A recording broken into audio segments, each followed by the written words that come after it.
The town my great-grandfather lived in as a boy had a rule: no one was allowed to speak after sundown. My grandfather always loved telling me stories. But this one about his father and a strange town by the sea, that one stuck with me. Grandpa never said exactly where the town was, but he painted a picture in my head of a tiny place, houses bunched together like they were scared of being alone. Now, the people in that town lived by a funny rule, something you wouldn't believe unless you saw it yourself. After sunset, nobody, and I mean nobody, could make a sound outside. Not a word, not a hum, not even a whistle. Sun dipped below the horizon, and bam, the town became quieter than a church mouse. When I was a kid, I thought it sounded kinda peaceful. But Grandpa said, oh no, it wasn't peaceful, it was spooky. See, every night, folks would lock their doors extra tight, bar their windows shut, even cover up tiny holes in the walls. It was like they were battening down the hatches for a hurricane made of silence. My great-grandpa, he grew up in that strange place. When he was little, like me when Grandpa told me these stories, he didn't question the rules. It was just how things were, like brushing your teeth or saying, please, and, thank you. But when my great-grandpa turned 10, things changed. A group of travelers, 5 of them, all young and full of spitfire, decided to spend a night in the town. Now, travelers were rare birds in that place. Most folks knew to steer clear, especially after sundown, but these fellas, they were stubborn as mules. As the sun started to sink lower in the sky, people got fidgety. I'm talking grown men shifting their weight, mothers clutching their children close, even the town dogs whimpering. See, the townspeople, they knew something was off, but they wouldn't say what, not out loud. Kids, my great-grandpa included, started throwing pebbles at the travelers, trying to shoo them away like pesky crows. It was almost a game, the adults never scolded them. The travelers, they just laughed, these city slickers who thought they knew better. What's the big deal with staying a little longer? One of them yelled. He had a booming laugh and a swagger that rubbed the townsfolk the wrong way. The town sheriff, a stern-looking man with eyes that had seen too much, he just shook his head. You need to leave, he said, his voice tight. It ain't safe. The travelers scoffed, but the sheriff stood firm. Eventually, he and a few other fellas had to practically drag the 5 of them out of town, right past my great-grandpa's house. My great-grandpa watched the whole thing from his bedroom window. He saw the travelers yelling, their voices echoing in the twilight, their words becoming harder to make out the further they were dragged. He leaned forward, curiosity nibbling at him, and tried to open the window a crack, just to hear what they were saying. He'd never heard folks talk so loud, not in this town where silence ruled the night. Suddenly, a hand clamped down on his shoulder, hard as iron. He jumped, startled, and turned to find his mama staring down at him, her eyes wide and scared. Don't you dare, she whispered, yanking him away from the window and pulling the curtains shut. Don't you dare make a sound. That night, fear crawled under my great-grandpa's skin like a colony of ants. He lay awake long after his parents and little sister had fallen asleep, his ears straining to hear any sound from outside. Every creak of the floorboards, every rustle of wind against the shutters, sent a shiver down his spine. He crept back to the window, just a sliver of light peeking through the edges of the curtains. He wasn't sure what he was expecting to see, but something about that night, the hushed whispers of the townsfolk, the terrified look in his mama's eyes, it all made his stomach clench with a strange kind of fear. And then, just as the sky began to lighten with the promise of dawn, he saw them, the 5 travelers, stumbling back into town. They moved like drunken sailors on dry land, their words slurred, their voices carrying in the stillness. They were arguing, yelling at each other, but their words were garbled, almost like a different language.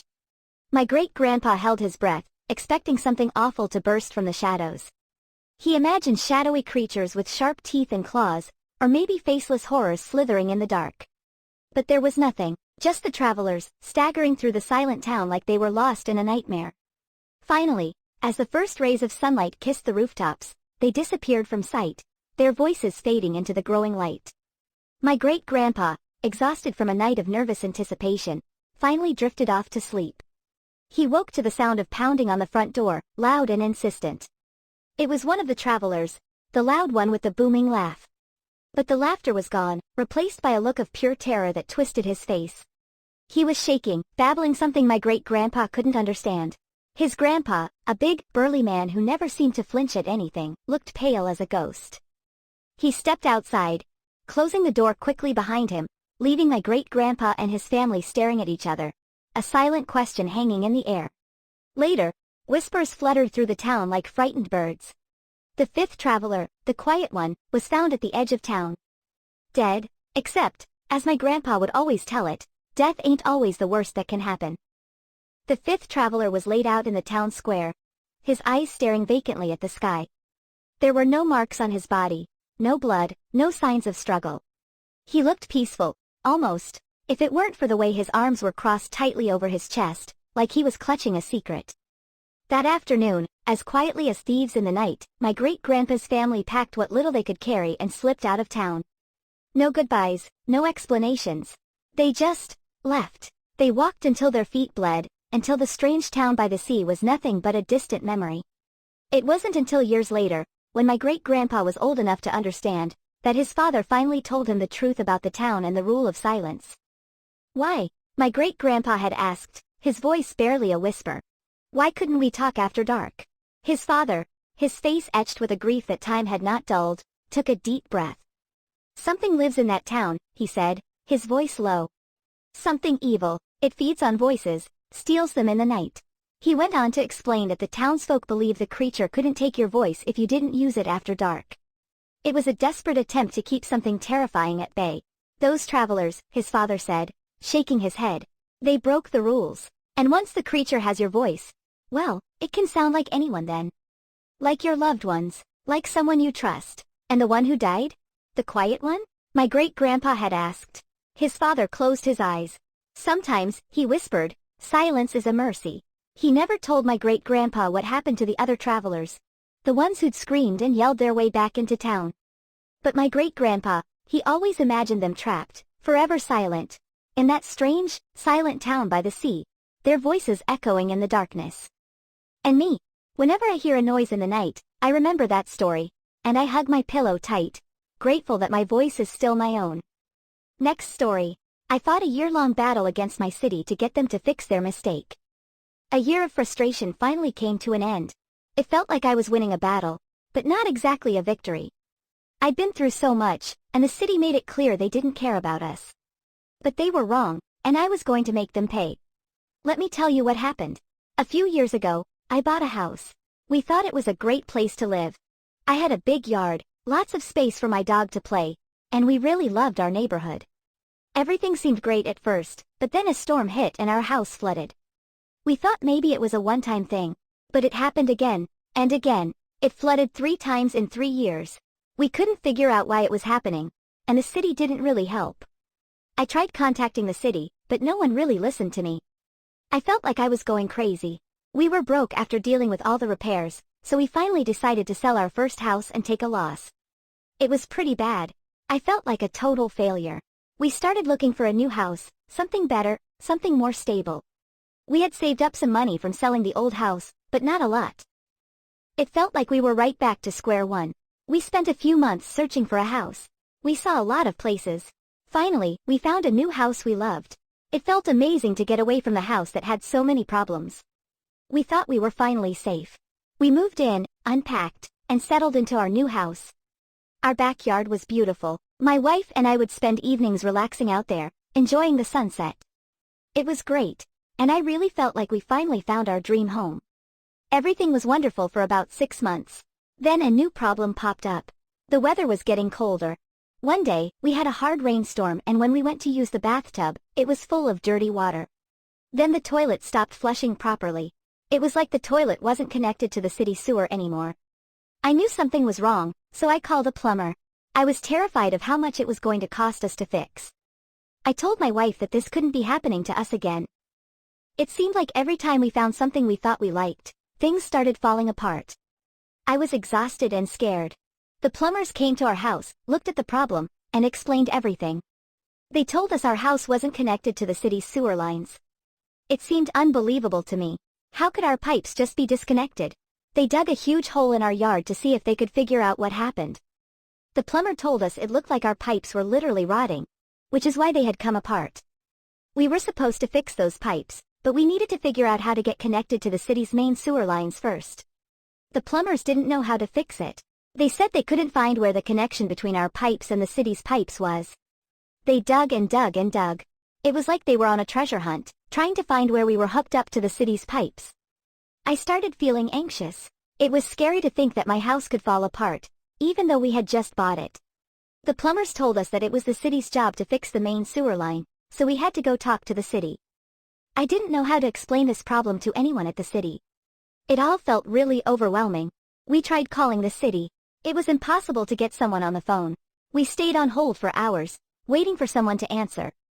I felt like my brain was melting because of how long we were on hold, and it was taking a lot of time off work. We finally got through to someone at the city and they told us that they already knew where our sewer line connection was, but it was our problem to fix. I felt so helpless and mad. The city said they didn't need to do anything. And I felt like the whole situation was out of my control. I didn't even know where to start. My wife thought maybe we would get some better help if she went to the city office and talked to someone in person. I was nervous, but I knew she was right. The city was not making it easy on us. My wife spent a whole day at the city office trying to get someone to help. She didn't know where to go, and she sat and waited in a long line of people. Finally, she got to meet with a city official named Richard. Richard looked at our maps and said it was simple. He handed us the same old maps showing where we were supposed to be connected to the city sewer lines. He told us to just dig there. My wife looked at the maps and pointed out to Richard that they had already dug there and nothing was there. She was really mad at this point, and tried explaining it to Richard. He sighed and gave us a new map, and wrote down where we were supposed to dig. The city seemed to just keep making mistakes. It was ridiculous that they weren't listening to us. I felt like they thought we were stupid. My wife said she didn't want to go back to Richard. We were getting so frustrated. I wanted to get this over with and fix the sewer line before it got worse. I also started worrying about money. We were going to have to pay a lot to fix the problems. We tried calling Richard again, but he ignored us. I knew we had to get help, so we asked the plumbers to dig another hole where Richard had drawn the new location. We were pretty sure it was the wrong spot, but the city had already dug the first hole, so what could it hurt? They dug a big hole, and there was nothing there. It felt like our city was giving us the runaround. I was pretty convinced the city wasn't really helping us. Finally, after spending more money on the plumbers, I decided we needed to get someone to come to our house and see the mess. I couldn't handle this anymore. I had to explain the problem directly to someone from the city. I tried talking to the city officials, but it took so much time, and all we got were more excuses. I felt hopeless, like the city just didn't care. We were desperate. My wife had an idea. We decided to make sure we had proof of everything. We started keeping a journal of our conversations with city employees, and made sure to save every single email, including emails to Richard. I decided that I needed to document everything happening, so I bought a new camera to film everything we could. We weren't sure how long it was going to take to fix this problem, but we needed proof if we ever had to sue the city. I even looked up our state laws on video recording conversations and making sure everything we were doing was legal. I was doing everything I could to get this fixed. After 3 months of waiting and worrying, a city contractor showed up at our house and said he'd talk to us about fixing the sewers. He finally told us the whole story. He said a couple of years ago, he helped install new sewer pipes and the city hadn't given him our address to finish our job. It was clear the city wasn't organized, and no one knew how to properly do their work. The city had made it a nightmare. It was really upsetting, and I was really mad at the city.